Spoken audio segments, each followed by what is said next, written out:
김장 배추 모종을 또 심어야 하다니 참네.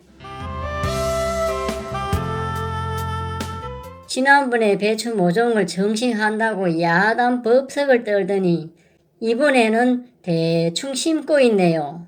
오늘이 9월 12일인데 또 배추 모종을 정식하고 있습니다. 헛수고한 거지요. 두 번의 태풍이 이렇게 만들어 놨습니다. 살아 있었는데 또 태풍이 한번 지나가고 나니까 두 번의 태풍에 마이를 돼버렸네. 9월 9일인데 태풍이 지나가도 김장무는 잘 살아있는데 배추가 그래 돼버렸네. 8월 29일에 모종을 정식하고 9월 1일 모습인데 아주 잘 살아났습니다. 김장무 씨앗 파종한 것도 8월 29일에 뿌렸던 김장무 씨앗인데 9월 1일이 되니까 벌써 올라옵니다. 3일 만에 잘 발화되었습니다. 토를 서니까 좀 빨리 올라옵니다. 이 정도면 안 죽거든요. 성공했다고 좋아라 했는데 바로 다음날 마이삭 태풍이 휩쓸고 지나갔습니다.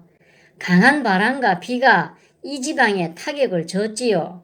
한냉사도 벗겨져 있고 그래도 많이 살아있는 모습입니다. 9월 9일 배추가 다 죽어버렸네.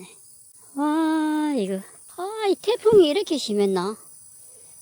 한냉사는 다 걷어져 있고 여기서 끝이면 다행인데 연달아 또 하이선이라는 태풍이 강한 바람과 비를 엄청 뿌리고 지나갔네요. 두 번 연타를 당하니 배추도 견디지 못하고 거의 다 죽고 말았습니다. 9월 12일인데 김장배추 모종을 다시 심고 있습니다. 두 번의 태풍에 김장배추 모종이 살아남지를 못하고 다 죽어가지고 일부 몇 개만 살아가지고 이건 이제 8월 29일에 심었던 건데 이 살았던 것은 이렇게 제법 자랐는데 지금 모종도 별로 좋은 게 나오지를 않습니다. 지금 이제 심으면은 그 끝물 비슷한 상황이라서 모종도 별로 나오지도 않고 모종값도 막 부르는 게 값이네요. 저같이 심었다가 태풍으로 죽어버리고 다시 심으려고 모종을 사러 온 사람들인데 사는 사람들은 많고 모종은 별로 없고 골라서 살 입장이 아니네요. 무조건 사와야 될 판인데 별로 좋지를 않거든요. 이게 이제 뿌리가 별로 엉기지가 않으니까 잘 빠지지가 않는 겁니다. 지금 막 뿌리가 떨어지고 이런 상황인데 이 살란가 모르겠는데 그래서 촘촘히 심어 놓습니다. 또 죽으면은 중간중간에 또 죽을 가능성이 있기 때문에 촘촘히 심었다가 살아나면은 뭐 솎아서 먹든지 하고 이게 살지 또 의문스러운데 요 까만 벌레가 무나 배추의 어린 잎을 즐겨 먹는 잎벌레 종류입니다. 태풍에 한냉사가 벗겨져 있어서 그 틈에 배추의 벌레들이 달라듭니다.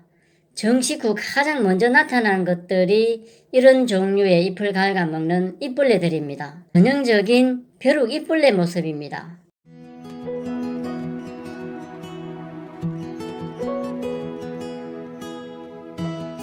(8월 29일) 날 씨앗을 뿌렸는데 오늘이 9월 12일인데 2주 지났는데 김장무는 잘 올라와서 잘 자라고 있거든요. 원래 요것도 보이죠? 약을 한번 쳐야 되겠습니다. 잎벌레들입니다.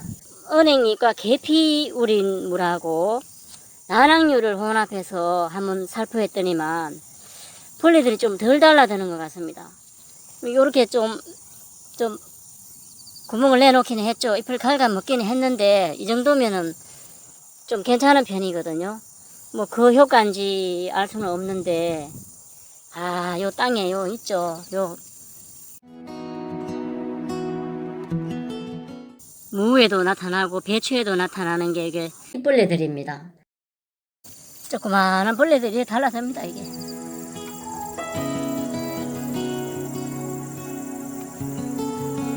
톡 떨어져 붙죠. 톡 떨어집니다. 건드리면 톡톡 튑니다.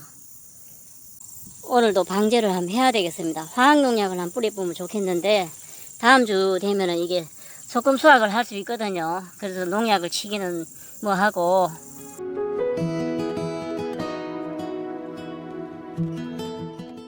은행잎하고 계피를 에탄올에다가 추출한 건데, 이게 추출한 지 한 4주째 좀 되는 것 같습니다. 근데 좀 더 있어야 효과가 좋긴 한데, 그래도 지금 뿌려주겠습니다. 100배 희석 정도로 해볼 생각입니다. 계피 냄새가 많이 나네요. 이렇게 잘 우러났습니다. 그래도. 그 다음에 이게 나낭유입니다. 나낭유. 계란 노른자하고 카놀라유를 섞은 거 나낭유인데, 이 전착제 역할을 하기 때문에 나낭유도 같이 넣어서 뿌려주겠습니다. 나낭유도 100배 희석을 해서 이제 물만 타면 되겠죠. 원액에다가 뭐 200배, 300배 희석한다 그러면은 물을 탄다라는 겁니다. 그럼 물을 타야 되는데, 물과 기름은 원래 잘 섞이지 않지 않습니까?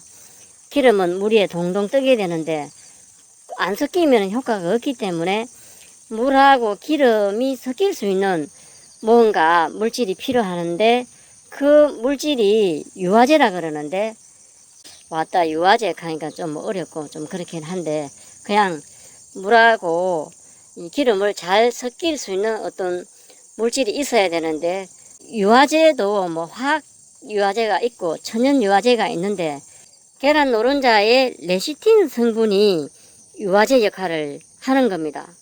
그러면은 이 천연 아닙니까? 천연 농약이 되는 거죠. 화학 유화제를 썼다 그러면은 천연 농약이 아니겠죠. 그러니까 계란 노른자는 먹는 거고, 계란 노른자가 살충 효과가 있는 게 아니다라는 겁니다. 살충 효과나 살균 효과는 이 카놀라유 오일이라는 거죠. 오일. 자람 오일이나 나낭유나 조금 뭐 비슷한 역할을 하는 그런 게 아닌가라는 생각이 듭니다. 천연 농약으로 방제를 할 때는 벌레에 직접 묻어야 되기 때문에 흠뻑 뿌려야 됩니다. 벌레가 묻도록. 100배 희석 농도거든요. 김장 무에 뿌려줍니다. 방제를 한번 하고 나니까 벌레들이 도망을 갔는지 보이지는 않습니다. 방제를 하기 전에는 벼룩이벌레들이 많이 보였었는데, 계피 우린물 때문에 아마 기피제 역할을 해서 도망을 가버렸는지 죽지는 않은 것 같거든요. 그거를 막고 죽지는 않은 것 같은데 어디를 다 도망가 버렸는지 지금 찾아볼 수가 없네요. 조금 전에는 막 벌레들이 잎에 보였는데 지금은 찾아볼 수가 없습니다. 벌레가 안 달라들기만 하면 되니까, 달라들지 않게 하는 것만 해도 효과가 있는 것 같기도 한데, 천연농약으로 한다라는 거는 부지런해야 된다는 얘기 같아요. 자주 쳐줘야 된다는 거죠.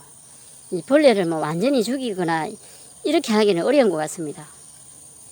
좀 꺼리게 하고 깊이 하게 하고 덜 오게 하고 그런 효과를 노려야 될 것 같거든요. 뭐 죽었는지는 모르겠지만 죽었는 거는 볼 수가 없으니까, 죽었는지 안 죽었는지는 지금 알 수가 없습니다. 확인이 안 되니까.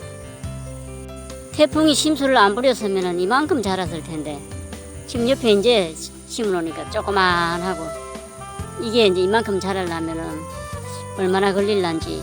태풍 예보가 있을 때는 태풍을 피하고 심는 게 좋겠구나 하는 거를 또 이번 경우를 통해서 또 한번 느껴봅니다. 이렇게 해서 또 경험하고 배우는 겁니다. 9월 12일에 다시 심어봅니다. 감사합니다.